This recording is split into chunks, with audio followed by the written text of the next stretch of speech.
Yes breaking news చూస్తున్నాం. ప్రకాశం barrage pillar ధ్వంసం విషయంలో బోట్ల వ్యవహారం ఏదైతే ఉందో ఆ అంశాన్ని పోలీసులు ఎట్టకేలకు ముమ్మరంగా దర్యాప్తు చేసి ఇద్దరు వ్యక్తులను అయితే అరెస్ట్ చేసి కోర్టుకి తరలించడం జరిగింది. మరి ఈ అంశం గురించి మాట్లాడడానికి ప్రస్తుతానికి మనతో పాటు స్టూడియోలో ఉన్నారు ప్రముఖ సీనియర్ జర్నలిస్ట్ దుర్గా కుమార్ గారు. సో సార్ అడిగి తెలుసుకున్నారు. సార్ నమస్కారం. సార్ నమస్కారం ఆదిత్య గారు, మన వీక్షకులకు కూడా నమస్కారం. ఎస్ ప్రకాశం బ్యారేజ్ బోట్ల వ్యవహారం ఏదైతే ఉందో, పిల్లర్ ని ధ్వంసం చేసినటువంటి బోట్ల వ్యవహారం ఏదైతే ఉందో ఎట్టకేలకు విజయవాడ పోలీసులు అయితే ఈ అంశాన్ని కాస్త సీరియస్ గా తీసుకుని ముమ్మరం చేసి ఇద్దరు వ్యక్తులను అరెస్ట్ చేయడం జరిగింది. మరి ప్రస్తుతాన్ని వాళ్ళని కోర్టుకి తరలించడం జరిగింది. మరి ఈ అంశం అసలు ఏ విధంగా వెళ్ళబోతుంది, అసలు ఆ ఇద్దరు ఎవరు? ఇప్పుడు ఆదిత్య గారు, ఈ బోట్ల వ్యవహారం గురించి మనకి ఇక్కడ వరద ఉధృతి ఎక్కువగా ఉన్న అదే రోజు రాత్రి జరిగినప్పటికీ కూడా దీని మీద పూర్తి వివరాలు రాకుండా మాట్లాడటం తగదు అని నేను ఒక సీనియర్ జర్నలిస్ట్గా నేను రిస్ట్రైన్ మెయింటైన్ చేశా. ఇప్పుడు ఇక్కడ జరుగుతున్న డెవలప్మెంట్లు అన్నీ చూసిన తర్వాత నాకు ఒక అవగాహన వచ్చింది. ఇప్పుడు నేను దీని మీద ఒక అథెంటిక్గా మాట్లాడటానికి సాహసిస్తున్నా. రెండోది ఏంటంటే, నేను కృష్ణా జిల్లా వాసిని. మా ఊరు దగ్గర ఒక 30-40 లాంచీలు ఉండేవి, మాకు కూడా ఒక 2 ఉండేవి. మా ఫాదర్ చిన్నప్పటి నుంచి మాకున్నాయి. ఈ బోట్ల మెయింటెనెన్స్ కానీ, ఈ వరద సమయంలో కానీ, తుఫాన్ల సమయంలో కానీ, వీటితో వచ్చే ఉపద్రవం కానీ, వీటి గురించి నాకు పూర్తి అవగాహన ఉంది. అందువల్ల నేను వీటి గురించి కూడా ఒక కామెంట్ చేయటానికి ముందు నేను సాహసించలే, ఎందుకంటే ఇందులో నిజంగా కుట్రకోణం ఉందా లేదా అని. కానీ ఇవి ఒక 3 బోట్లు ఒకదానికొకటి కట్టుకుని వచ్చి మంచి ఉధృతిగా ఉన్న వరద టైంలో వచ్చి బ్యారేజీని ఢీకొట్టిని అంటే అది యాదృచ్ఛికంగా జరిగిందని అనుకోవటానికి అసలు అవకాశమే లేదు. రెండోది ఏంటంటే, వాటికి వేసిన రంగులు గతంలో ఇవి ఎందుకు వినియోగించారంటే ఇసుక ట్రాన్స్పోర్ట్కి ఉపయోగించారు, అక్రమ ఇసుక ట్రాన్స్పోర్ట్కి. దానికి తోడు ఇప్పుడు ఉషాద్రి కానీ, తర్వాత కోమటిరెడ్డి రామ్మోహన్ కానీ, వీళ్ళకి పొలిటికల్ కనెక్షన్స్ ఉన్నాయనేది మనకి క్లియర్గా అర్థమవుతుంది. రెండోది, వీళ్ళు ఇక్కడ యాంకరింగ్ చేసింది ఎక్కడంటే, ఇవి మోటార్ బోట్స్, ఇవి ఐరన్ తో తయారైన బోట్. మొత్తం బాడీ మామూలుగా అయితే చెక్కతో తయారవుతుంది, ఇవి ఐరన్ తో తయారైన బోట్లు. దానికి తోడు లాడెన్ విత్ శాండ్. ఎంత బరువు ఉంటదంటే చాలా విపరీతం. తర్వాత 40 కిలోమీటర్ల స్పీడ్ లో ఇవి వచ్చి బ్యారేజ్ ని ఢీకొన్నాయి. అది ఎంత ఇంపాక్ట్ ఉంటదంటే, అదే గనక బ్యారేజ్ పిల్లర్లు గనక ఢీకొంటే, బ్యారేజ్ పిల్లర్లు గ్రానైట్ స్టోన్స్ తో కడతారు. అది కట్టి దాదాపు 75 అప్పట్లో మా లాంచీలు కూడా వచ్చి ఇక్కడ పనిచేసినాయి అని నేను విన్నా. మా ఫాదరే చెప్పారు నాతో, ఆయన కూడా వచ్చారు. బహుశా అప్పుడు 10-12 ఏళ్ళు ఉంటాయి ఆయనకి.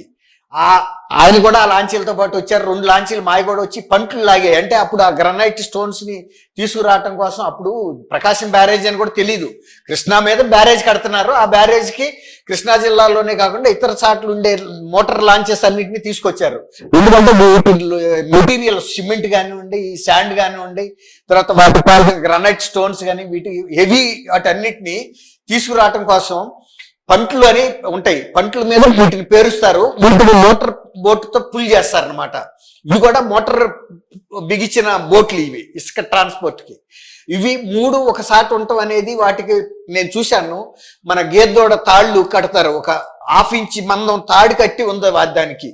కానీ ఇలాంటి బోట్లని ఎలా యాంకర్ చేస్తారంటే, ఐరన్ చైన్స్ ఉంటాయి పెద్దవి, దానికి పెద్ద యాంకర్స్ ఉంటాయి. యాంకర్ అంటే ఆ బోటు పరిణామాన్ని బట్టి యాంకర్ పరిణామం ఉంటుంది. ఒకవేళ షిప్ అనుకోండి, షిప్ కు ఒక రకంగా ఉంటుంది, స్టీమర్ కు ఒక రకంగా ఉంటుంది, మోటార్ లాంచ్ కు ఒక రకంగా ఉంటుంది. దీనికి కూడా హెవీ యాంకర్లు ఉండాలి.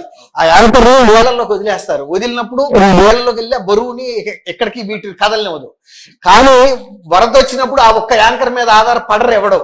ఇంకా 2-3 చైన్స్ పెట్టి కడతారు, పెద్ద పెద్ద తాళ్లు పెట్టి దగ్గరలో ఉండే చెట్లు కూడా కడతారు.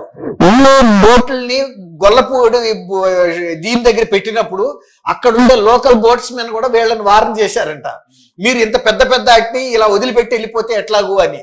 అంటే వాళ్ళు చెప్పారంట ఏమవుద్దని. కానీ వాళ్ళు మాత్రం చిన్న చిన్న పడవలకు కూడా గట్టిగా తాళ్లు పెట్టి, ఎందుకంటే వస్తుంది వరద ఎలాంటి దాన్నైనా తోసుకెళ్ళిపోద్ది.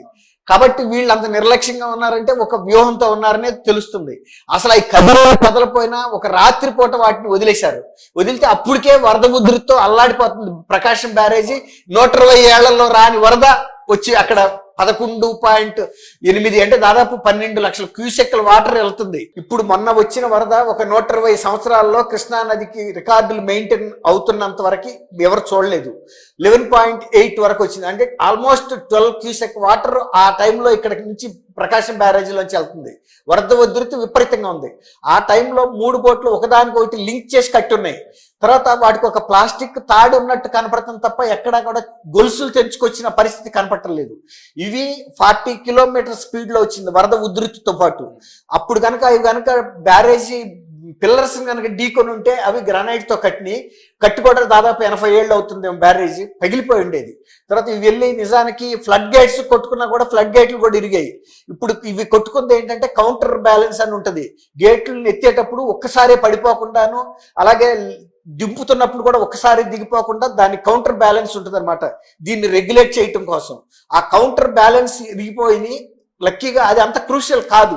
అదే డ్యామ్ లో ఒక పార్ట్ కాదు, ఇవి ఫ్లెక్సిబుల్, పైకి కిందకి ఒక గ్రూవ్ లో నిలబడి కదులుతా ఉంటాయి అనమాట. డ్యామ్ గేట్లు కిందకి వెళ్తున్నప్పుడు ఈ పైకి వెళ్తాయి, అది పైకి వస్తున్నప్పుడు ఈ కిందకి దిగుతాయి. కౌంటర్ వెయిట్ అంటే దీన్ని స్పీడ్ ని కంట్రోల్ చేస్తాయి. ఇప్పుడు అవి ఇరగబట్టి సరిపోయింది. కానీ అసలు పర్మనెంట్ స్ట్రక్చర్ గా ఉన్న బ్యారేజీకి కానీ గేట్లు కనుక తగులుంటే మనం నష్టాన్ని ఊహించలేము. ఎందుకంటే ఆ ప్రాంతంలో ఉండాడికి నాకు తెలుసు కాబట్టి.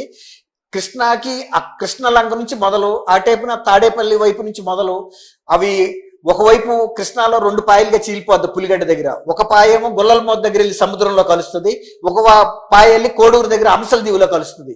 అంశల దీవులోను గొల్లలమోతలో కలిసే అంతవరకు కృష్ణా గుంటూరు జిల్లాల ప్రాంతాలు చాలా రిస్కులో పడాయి. ఎన్ని లక్షల మంది చనిపోతారో, ఎన్ని ఇళ్లు పోతాయో, ఎన్ని గ్రామాలు పోతాయో, ఎన్ని ఎకరాల్లో పంట నష్టం అవుతుందనేది ఎవరు ఊహకు కూడా అందని విషయం. అంత రిస్క్ ఉండింది. వీళ్ళు అంత కేర్లెస్ గా బిహేవ్ చేశారు అంటే కావాలని ఆ ఫ్లడ్ టైంలో వదిలారు. ఇప్పుడు రకం మనం ఎందుకు మాట్లాడలేదంటే చంద్రబాబు నాయుడు గారికి కూడా వెంటనే ఆయన దృష్టికి తీసుకెళ్లారు. అయినా అంతకన్నా మించి ఇప్పుడు ఇమీడియట్ గా సహాయ కార్యక్రమాలు, రిలీఫ్ కార్యక్రమాలు జరుగుతున్నాయి కాబట్టి దీని మీద దృష్టి పెట్టాల. అయితే దృష్టి పెట్టలేదు కదా అని గవర్నమెంట్ వదిలిపెట్టలేదు. ఇరిగేషన్ అధికారుల దగ్గరికి ఎవరైతే ఈ బోట్లు వచ్చి కొట్టుకున్నాయో వాళ్ళు తెల్లారేటప్పటికి వచ్చేయాలి. బోటు అక్కడ లేవు, గొల్లపూడి రేవులో రేవు, ఎక్కడికి వెళ్ళి చూసుకోవాలి కదండి. చూసుకున్నప్పుడు వస్తే ఇక్కడ అందులో టీవీలో చూపిస్తున్నారు కదా, చూపిస్తున్నప్పుడు ఈ మా బోట్లను రావాలి కదా, వాళ్ళు రాలా, కావాలని చూస్తున్నారు అనమాట. అంటే వాళ్ళు గుర్తుపట్టలేరు అనుకుంటున్నారు. కానీ వీటికి సంబంధించి మనకి కార్లకి రిజిస్ట్రేషన్ నంబర్లు ఎలా అయితే ఉంటాయో, మోటార్ బోట్లకి, లాంచీలకి, పడవలకి కూడా పెద్ద పెద్ద అన్నిటికీ కూడా రిజిస్ట్రేషన్ ఉంటుంది. సూపరింటెండింగ్ ఇంజనీర్ అని విజయవాడలో ఒక ఇరిగేషన్ ఇంజనీర్లు వీటిని కంట్రోల్ చేస్తారు. వీటికి సంబంధించిన రిజిస్ట్రేషన్ కానీ వాటి కండిషన్స్ కానీ ఎప్పటికప్పుడు ప్రతి సంవత్సరం ఇవన్నీ కూడా సబ్జెక్టెడ్ టు ఇన్స్పెక్షన్ చేసి మళ్ళీ సర్టిఫికేట్ ఇస్తారు. సూపరింటెండింగ్ ఇంజనీరో ఎగ్జిక్యూటివ్ ఇంజనీరో వస్తారు వాటిని చెక్ చేయడానికి. అట్లాగే వాళ్ళు వచ్చి ఎప్పుడైతే క్లెయిమ్ చేయలేదో అక్కడ అనుమానం వస్తుంది వీళ్ళ యొక్క ఉద్దేశాలు. ఇంకొక 2 పడవలు కూడా వచ్చి పడినాయి. ఇప్పుడు ఒకటేమో కోమటిరెడ్డి రామ్మోహన్కి చెందిన 2, ఉషాద్రికి చెందిన 3. బహుశా ఈ పెద్ద 3 ఉషాద్రికి చెందినవి, ఆ 2 పెద్ద పడవలు వేరే విడిగా వచ్చినాయి ఆయన కోమటిరెడ్డి రామ్మోహన్కి చెందినవి. వీళ్ళిద్దరు కూడా తలసల రఘురామ్ అనే వైఎస్ఆర్సీపీ నాయకుడికి, అటు నందిగం సురేష్ ఎంపీ, ఎక్స్-ఎంపీ, ఆయనకి చెందిన వాళ్ళని చెబుతున్నారు. సరే, ఏది ఎట్లా ఉన్నా కూడా ఇది పైకి కనపడినంత యాదృచ్ఛికంగానో ప్రమాదవశాత్తు వచ్చినాయి అయితే కానే కాదు. ఇది ఖచ్చితంగా వాటిని ఒక ఉగ్రవాదులు ఆత్మాహుతి దాడి చేస్తారు చూసారా, అలాంటి దాడే. కాకపోతే ఇందులో వ్యక్తులు లేరు, కేవలం పడవలను వదిలిపెట్టేశారు. జరిగితే జరుగుతుంది, పగిలిపోతే పగిలిపోద్ది. అప్పుడు ఎందుకు అంటున్నానంటే ఈ మాట, ఈ ఇంత ఉపద్రవాన్ని కూడా ఈయన జగన్మోహన్ రెడ్డి గారు ఏం చెబుతున్నాడు, మ్యాన్ మేడ్ డిజాస్టర్ అని చెబుతున్నాడు. ఇది మ్యాన్ మేడ్ డిజాస్టర్ అంటే 30 సెంటీమీటర్ల వర్షం 24 గంటల లోపల చంద్రబాబు నాయుడు గారు కురిపించారా? 120 ఏళ్లలో రాని వరదని ఆయన వెళ్ళి పిలుచుకొచ్చాడా?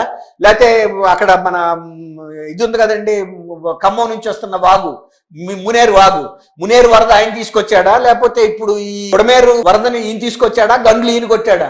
5 సంవత్సరాల క్రితం గవర్నమెంట్ లో ఉన్నప్పుడు అన్ని ఆక్రమణలు జరిగినప్పుడు వాటిని క్లియర్ చేయాల్సిన అవసరం లేదా? ఇవాళ ఏం చెప్పాడు చంద్రబాబు నాయుడు గారు, మేము ఆ వాగులో బుడమేరు మీద జరిగిన ఆక్రమణలు తొలగిస్తామని. మరి 5 సంవత్సరాలు ఉన్నప్పుడు మీకు అవగాహన రాలేదా? ఈయన వచ్చి 3 నెలలే కదా అయింది. ఇప్పుడు ఈ 3 నెలల్లోనే జరగలేదు కదా.